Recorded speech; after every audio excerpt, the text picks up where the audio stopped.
Ranked has just been introduced, launching on October 15th in an experimental phase with a few unique systems. To play, you must have 0 restrictions on your account, 50 games played, and solo queue only. There's also a set time to play for each region. Matchmaking will be based on a medal system, with 11 medals and 6 tiers each medal. Ranking will also only be updated once each week. On to the map updates, teleporters were moved, and there's now a speed buff when exiting one. And more importantly, guardians were moved further back. Plus, the range to do any damage has been made much closer. Certain heroes will also be prioritized for dual lanes, just Ivy and Dynamo for now. For the general changes, new features for custom games were added, player swapping and shuffling, and, interestingly, a setting that enables duplicate heroes. Another cast mode was added.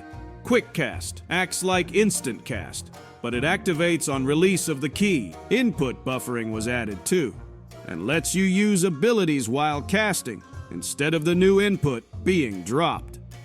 There were also some overall gameplay changes. Urn runners are now revealed on the minimap, with heavy melee now dropping urn, and Urn rewards increased by 15%. Golden statue and mid-boss rewards were also buffed.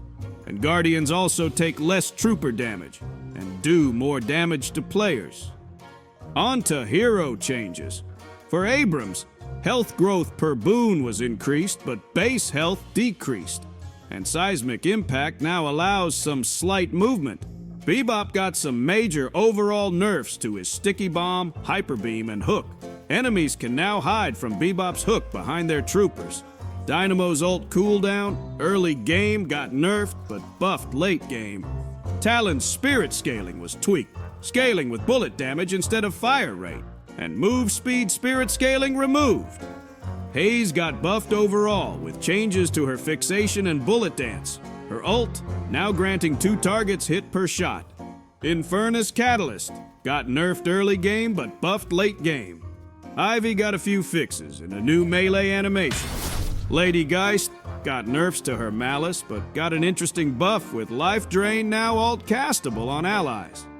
Lash got a nerf to his bullet damage and his heal ability. McGinnis got major nerfs to her turrets, with fewer turret charges, lower turret survivability, but slightly more damage. Mirage got buffs to his Fire Scarabs, Jin's Mark, and Traveler ult. Mo and Krill's ult combo got buffed, and Paradox got a number of changes. Bullet growth per boon increased, Paradoxical swap nerfed but upgrades buffed, and Pulse Grenade getting a few tweaks. Pocket got overall nerfs, but at least his satchel ability now has an AoE indicator. Seven got buffs. His regen getting doubled, his dash now usable while in Storm Cloud, and Lightning Ball Tier 3 buffed. Shiv got major buffs to his Slice and Dice and to his Rage Bar. Vindicta got major nerfs to her abilities again, with a small buff to her damage fall-off range. Viscus got nerfs to his Goo Ball and Splatter, with a slight buff to his Splatter Spirit scaling. Warden got buffs to his Flask and his Ultimate. Wraith got nerfs to her cards. And finally, Yamato got nerfs to her Power Slash plus her ult duration and survivability. There were also a lot of item balancing changes. The full change list will be linked below.